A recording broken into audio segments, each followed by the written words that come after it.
¿Sabías que en Chile se celebra a partir del año 1999 el Día de los Patrimonios? Originalmente se celebraba en abril, desde el año 2001 lo celebramos desde mayo.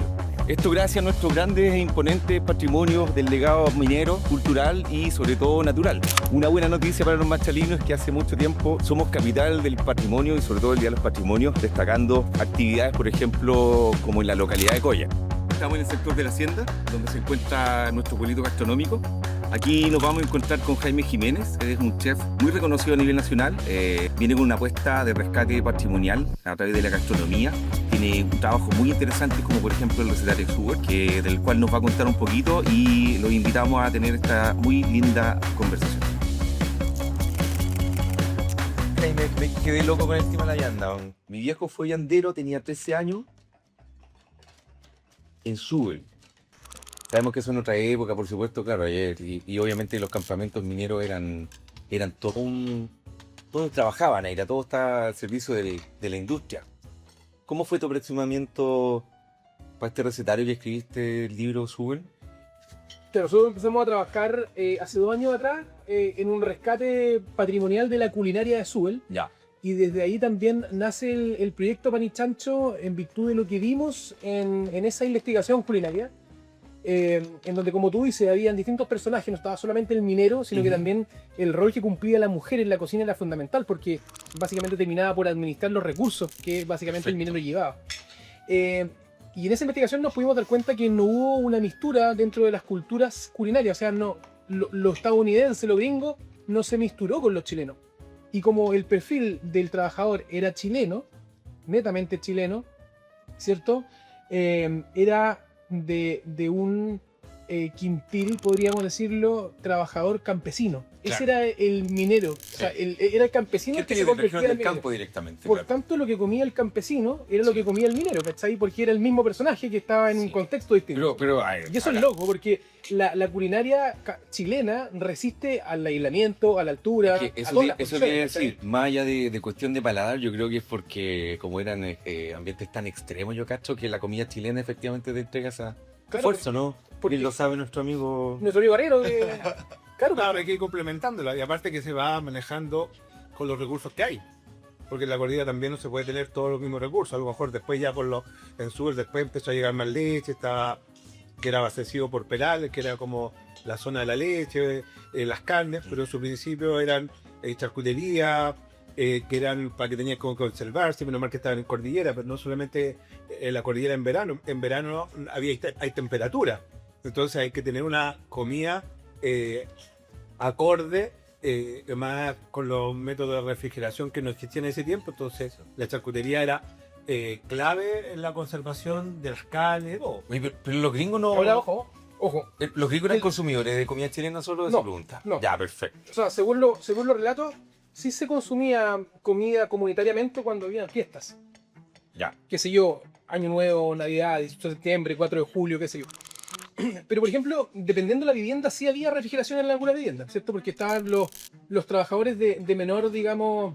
Categoría, ellos mantenían en una jaulita afuera de los departamentos, en estas viviendas que, si bien vivía la familia en un departamento, eran comunitarias en baño y en varias cosas, entonces ahí conservaban las cosas en una especie de jaula afuera de los departamentos. Ah, claro. Pero los trabajadores, ¿cierto?, que tenían un rango mayor, sí tenían una casa con la mayor cantidad de electrodomésticos, valga la redundancia, eléctricos, ¿cachai? Refrigerador, cocina eléctrica, que para la época era muy moderno, ¿cachai? O sea, nosotros, ojo que la investigación, si bien tiene varias documentación de antes de los 40, de los 30, la investigación está centrada del 1950 en adelante, hasta la Operación Valle. Entonces, ahí tú te das cuenta también de las diferencias que habían a nivel social, porque algunos tenían, los trabajadores más básicos de alguna manera, por decirlo así, tenían una cocina a leña, ¿cierto? No tenían refrigeración, los otros que tenían cargos mayores, supervisores, etcétera, sí tenían electrodomésticos. Ah, pero entonces había una cocina dentro de la casa. Como que pareciera decirse que en el campamento básicamente era como comida que iba a comer al casino. No, habían cantinas, había casinos, ¿cierto? Pero los lugares no hacían cantina. Claro. Ya. Pero las casas tenían, y de hecho de una de las regalías era la leña. La leña que servía para cocinar y de calefacción. Porque con 2 metros de nieve que existían de repente en la época, tenían que tener un medio de calefacción, entonces era la leña, depende el rango que tenía, y servía para cocinar y para la calefacción. Entonces ahí está un poco el gancho patrimonial, que desde ese libro a mí se me despierta la cabeza como cocinero. Yo siempre he sido un embajador de la despensa gastronómica y el patrimonio alimentario de Higgins, hace muchos años. Todos mis proyectos gastronómicos han sido chilenos y todos han estado centrados en la cadena de productores de Higgins. Sin embargo, yo claro me daba cuenta que en Machalí, en Rancagua, el arrastre foráneo de tendencias versus comida chilena era gigante, porque si tú vas al casco histórico de Rancagua es como Perú, si tú vienes a Machalí es como Perú, ¿cachai? Y cuando no es Perú es Italia, y cuando no es Italia es China, es Japón. Hay una adaptación gigante de cocinas a nuestro país, y cuando el turista viene, lo que viene buscando el turista es patrimonio culinario chileno, y no encuentra. Entonces yo, en virtud de estas preparaciones que vi en Subel, con las que conformamos el recetario, donde me di cuenta, por ejemplo, que el chancho era muy importante, es que empezamos a trabajar la artesanía en pan y chancho de los distintos cortes de cerdo, y por eso acá tenemos pichangas con chancho, cauceos con chancho. Este cauceo, por ejemplo, arrollado es hecho con un arrollado artesanal. El tocino es artesanal, el lomo también es hecho por nosotros, desde el adobo hasta la cocción. Lo mismo pasa con el jamón, con la salchicha y con todos los productos en base a cerdo. Qué linda la reflexión, parece loco que un plato de comida te dé para tanto, que en realidad igual si lo ligáis efectivamente, claro, al patrimonio propiamente tal, finalmente te da el corazón de la identidad. Pero lo que pasa es que el plato es el embajador del territorio. Sí. Es básicamente el último eslabón de la cadena que muestra en sí un trabajo gigante a nivel agrícola, a nivel, incluso cuando se trata de postres, a nivel agrícola y frutícola en general, a nivel ganadero, etc. Y también muestra un poco las condiciones de un territorio en particular. La cocina chilena que hoy día se muestra al mundo es particularmente la que se vive en la zona centro. Productos como mazamorra, las versiones de sándwiches chacarero, el charquicán, ¿cierto? Las patrucas, qué sé yo, el pastel de choclo, la humita. Eso es cocina de la zona centro. Porque antes de la guerra del Pacífico, todo para allá era Perú, ¿cierto? Entonces, es cocina nueva para nosotros la cocina del norte, o es más nueva que esta, ¿cierto? Y la cocina del sur está también súper influenciada por otros colonos también. Pero la de raíz, la más original, o la de alguna manera la más identitaria en cuanto a patrimonio, es la nuestra. La reconocible afuera es la zona centro. Pero no está escondida, ¿cachai? Entonces cuando el turista viene, solo encuentras picadas, que son estos lugares de bajo precio, de condiciones higiénico-sanitarias a veces no muy profesionales, y eso es lo que se reconoce como cocina chilena. Le falta autoestima a la cocina chilena. Es que eso, lo que pasa es que la colonización cultural no fue solamente territorial, Por supuesto. fue mental, ¿cachai? Entonces cuando a ti te enseñan desde chico, ¿cierto?, que la tendencia o la foranidad o la comida extranjera es más sofisticada que la tuya, tú creces con ese pensamiento. Entonces es impresionante eso. Si a ti no te dan a conocer, no te enseñan a valorizar lo que tienes, luego no lo quieres, ¿cachai? Claro que Entonces tú no puedes querer tu cocina chilena o la miras en menos, porque siempre se ha mirado en menos. Había un comercial que daba en la tele donde un gallo robaba un celular y estaban promoviendo cuando uno podía bloquear los celulares. Y cuando el gallo lo bloqueaba se transformaba en un cochayuyo, ¿cachai? Entonces tú decís, bueno, si tú vas más allá, estás diciendo que el cochayuyo Pésima publicidad para el cochayuyo. es Claro. algo es lo peor de lo peor, ¿cachai? Sí, Y es sí. es una alga icónica de la despensa culinaria chilena, ¿cachai? Entonces, así hasta públicamente se denostaba nuestra comida y nuestro alimento, ¿cachai? Oye, Jaime, ¿has tenido tiempo de ver, por ejemplo, no sé, quizás alguien nos puede ayudar, porque en realidad hay una cocina, tiene que haber una cocina local, o sea, que por ejemplo, claro, nosotros tenemos la fiesta del charquicán, pero el charquicán es un producto que se come bien en una zona, más básicamente, pero hay producción local de comidas, por supuesto, ¿no? Como que ¿ha llegado algo similar, así como que uno puede decir, este es el plato machalino? Mira, yo aterrizo en Machalí por la investigación en Subel, ¿Ya? y ahí, por ejemplo, podemos ver que hay un recetario que quizás me gustaría que pudiese ser canalizado a través de la investigación cuando ya esté publicada.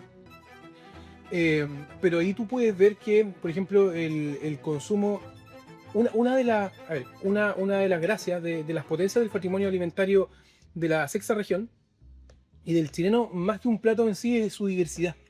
Porque tú tienes tantos bioterritorios, tienes tantos productos en esos bioterritorios, tienes una despensa tan grande que no puedes catalogar, porque siempre se intenta catalogar la cocina en un plato. Y en Chile eso no se puede hacer porque es demasiado rica.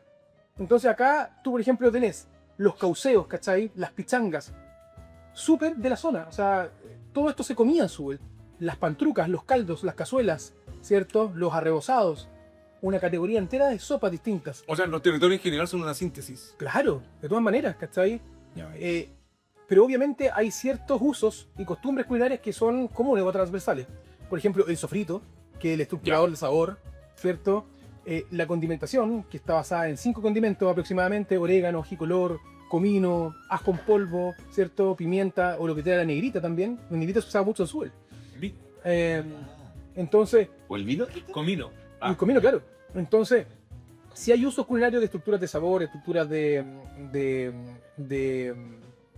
olor, ¿cierto? Hay estructurales de aroma también, ¿cierto? Como el laurel, qué sé yo. Y hay elementos básicos, las proteínas, ¿cierto? Los vegetales estacionales. Por eso es que la cocina chilena es muy estacional. Por eso que el pastel de choclo en verano, el manita en verano, y después vamos trascendiendo a los caldos y a los métodos, obviamente, de conservación que finalmente se hacen en realidad en algunas proteínas. El charqui, por ejemplo. El charqui, por ejemplo, en el caso de los arrieros también es un insumo valioso porque es un producto que se mantiene en condiciones, digamos, óptimas en todo momento y que sirve como snack, que tiene mucha proteína, etc. Mira, claro que hoy día se asume como a los arrieros, pero hace un tiempo atrás era la comida tradicional que adoptaba el charqui como método de conservación y de cocina en sí. Hoy día, claro, hoy día se le pone al arriero, pero hace muchos años, o no tanto también, era de la comida tradicional. Claro. El charqui can era con charqui. Y ahora es con carne, y hay también con puertillo. Pero eso, igual eso tiene que ver con la versatilidad de la cocina chilena, cómo va adaptándose al lugar donde está. Porque, por ejemplo, la sopaipilla en la zona central es con zapallo. La sopaipilla en el sur es sin zapallo. Y tiene una forma distinta. Y la sopaipilla en el norte también es sin zapallo y una cuestión grande, ¿cachai? Pero es el mismo formato, ¿cachai? Que se adapta. Estoy viendo que el pan y chancho es como una especie de afrenta. Como... El pan y chancho nace básicamente de esas ganas súper legítimas de reivindicar que lo nuestro puede estar perfectamente en el mercado, puede competir en calidad, en sabor, en formato con cualquier propuesta, ¿cierto? Y además lo hace bajo un precio democrático, ¿cachai? Que es algo que nosotros lo tenemos súper en cuenta. Nosotros queremos acercar la cocina chilena a todas las personas, ¿cachai? Queremos educarlas desde la cocina chilena, porque claro, yo siempre he sido académico, o sea, no siempre, pero hace 10 años soy académico, y uno de mis objetivos es eso, también entregar educación culinaria, ¿cachai? Y por ahí el pan y chancho es una opción que te permite hacer eso. Tenéis restaurantes, por ejemplo, de alta cocina, como Boragó, como todos los que están en Santiago, pero tú, para poder palpar esa cocina tenéis que desembolsar una cantidad de lucas impresionante, entonces no está el acceso de todos. Es buena, es una reivindicación del patrimonio, es reconocer productores también, pero bueno, no todos podemos consumir eso, no todos pueden consumir eso, ¿cachai?